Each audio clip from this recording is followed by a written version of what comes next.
Era a minha escola, que eu choro toda vez que eu entro naquele palácio. Oh, meu Deus. E a minha rainha agora, a minha porta-bandeira, a Esquel Jorge.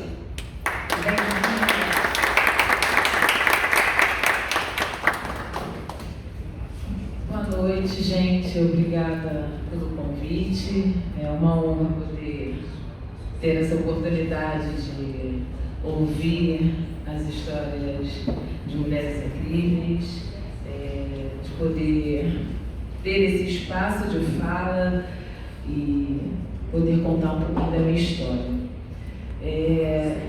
No próximo carnaval eu completo 20 anos de carreira como primeira porta-bandeira. São 20 anos de muita luta, onde passei por situações muito difíceis por ser mulher.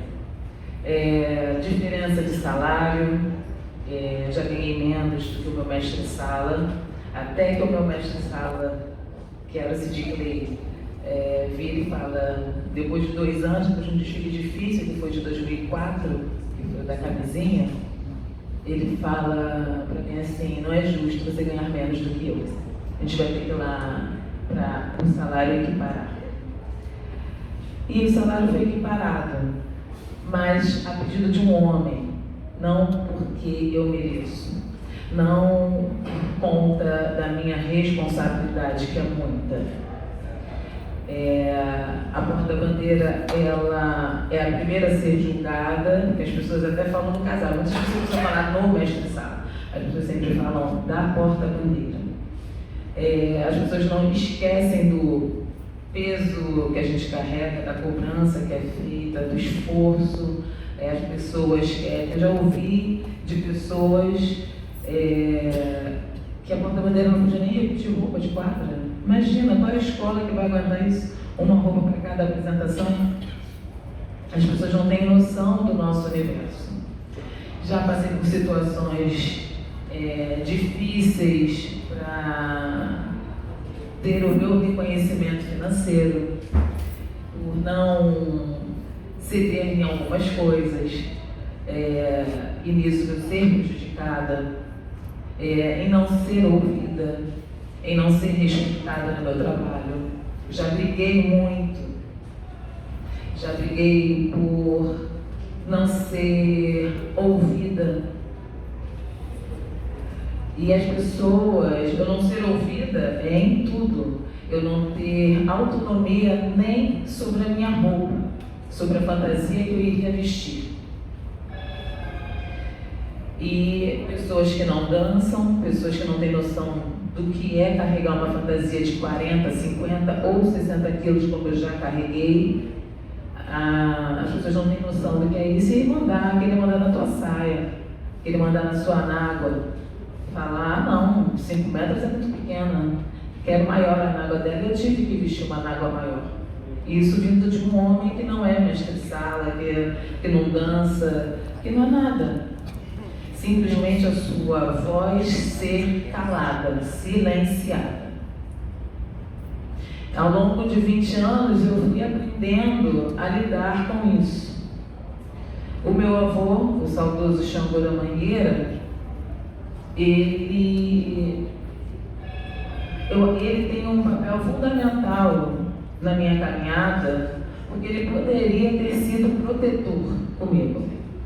Ele poderia ter falado assim, não, minha neta começa na minha escola. E nisso ele iria me dar a proteção que todo mangueirense tem quando começa dentro da Mangueira, ou como todo porteirense tem quando começa dentro da sua escola, dentro da Portela, e assim vai. Mas o meu avô fez o contrário, porque o meu avô não queria que ele fosse a sombra dele. Ele não queria que eu fosse conhecida como a neta do Xangô da Mangueira. O meu avô, quando minha mãe falou para ele que eu ia virar porta-bandeira mirim, ele perguntou, vocês têm noção do que vocês estão fazendo? E quando eu me tornei segunda porta-bandeira, ele falou, olha por onde essa menina vai, porque por onde ela entrar, o caminho que ela escolher, ela vai ter um caminho difícil, porque ele sabia muito bem como é. E com isso, ele sempre se manteve por perto, ele sempre se colocou para ajudar, mas ele falava para minha mãe, ela precisa aprender a lidar com isso. As pessoas precisam aprender a respeitá-la. As pessoas não podem respeitar a Esquel por ela ser minha neta. Tem que respeitar pela mulher que ela é, pela profissional que ela é. Estreiei em 2002 e ele estava lá do meu lado me acompanhando. Em 2009, meu avô faleceu e eu não tive mais aquele olhar de proteção, porque eu sabia que se acontecesse algo grave eu poderia contar com ele. E meu avô já não estava mais. E com isso, você tem que aprender a lidar com tudo. Então, eu sempre tive minha mãe, que é a minha referência de mulher guerreira, que batalha, que não cede, que é incansável. E minha mãe me inspira a não fraquejar, a não sucumbir. E com isso, a gente vai aprendendo a se defender num mundo machista, num meio machista. E a vida me levou para a mocidade. Eu saí da Grande Rio por um total de 19 anos, 11 como primeira, e eu tive a oportunidade de ir para a mocidade. Foi breve, mas foi inspiradora a minha passagem lá.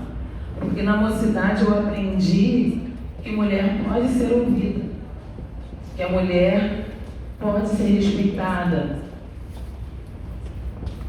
Na mocidade eu falava, eu era ouvida e eu vi aquilo que eu falei acontecer. Eu falei, como que pode ser? Eu não estava acostumada com isso. A mocidade, ela me deu uma base de carinho, de afeto e de você é respeitada, que eles não têm noção do bem que eles me fizeram.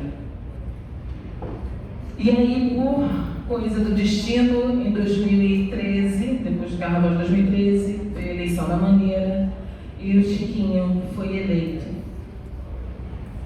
E quando o Chiquinho me liga para me fazer o convite, as palavras dele me marcaram por demais. Porque ele procurou saber, antes de qualquer coisa, quem era a Esquel pessoa, quem era a Esquel profissional, quem era a Esquel ser humano. Porque para o Chiquinho era importante o meu caráter.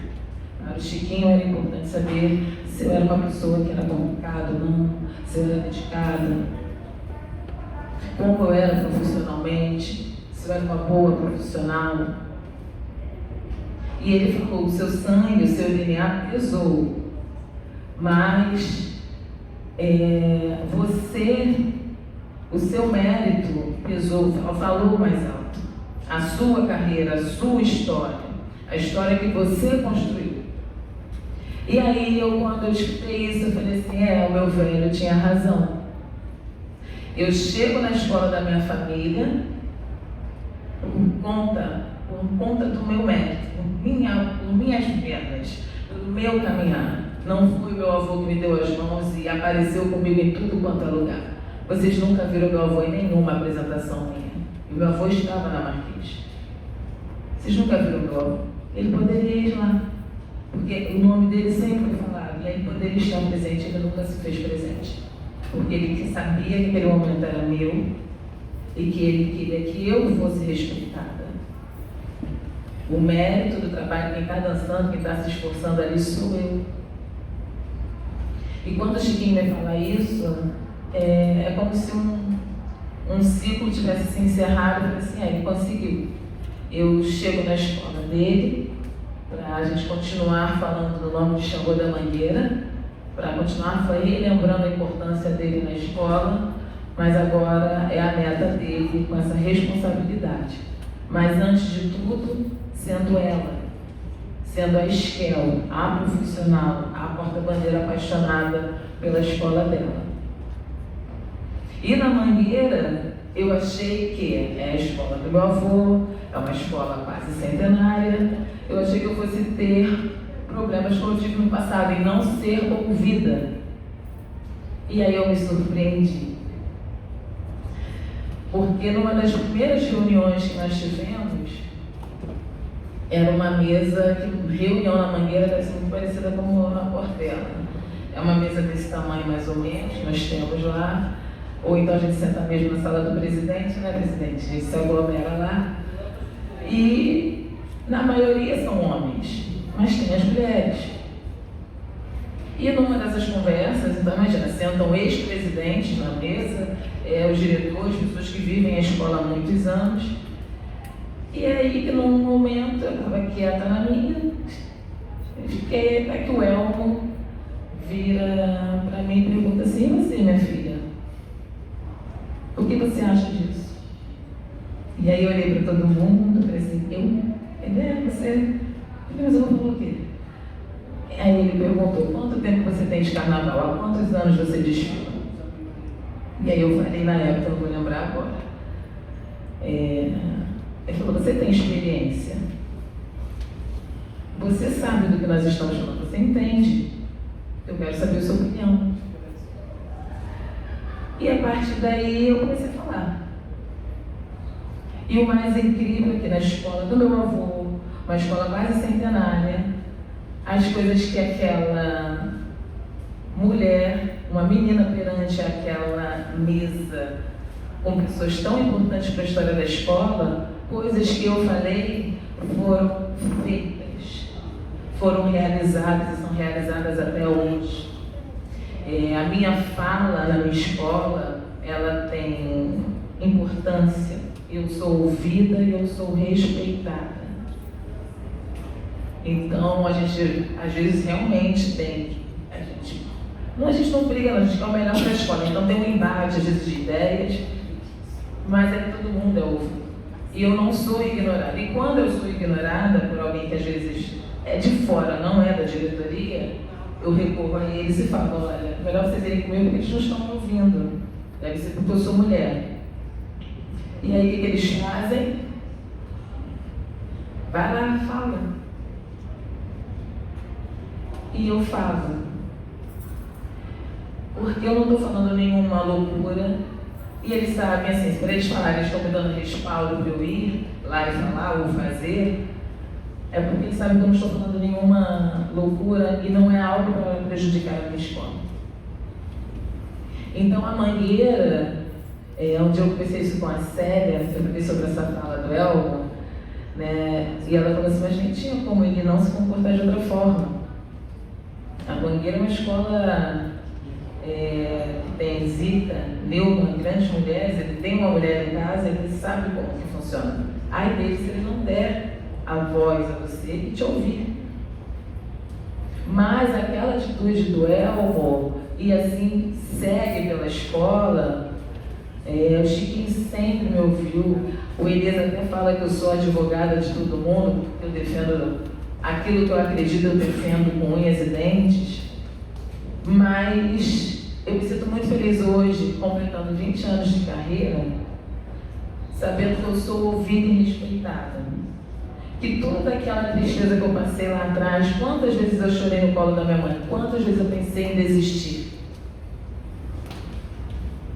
quantas vezes gritaram comigo, hoje em dia não aceito isso.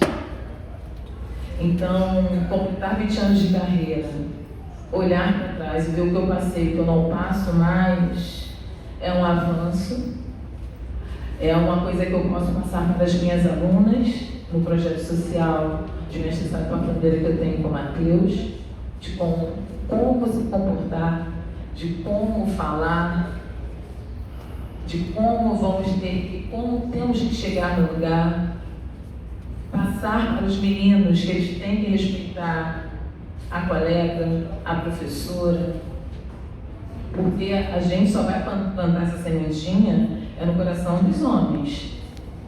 Nós temos que plantar essa sementinha no coração dos homens, para que vocês, os homens, entendam que vocês precisam respeitar, porque se vocês crescem acostumados a não nos respeitar, a não nos ouvir, é mulher, como a gente cansa de ouvir no trânsito, as pessoas já estão apontando o dedo falando assim, só pode ser mulher. Aí eu paro e fico olhando.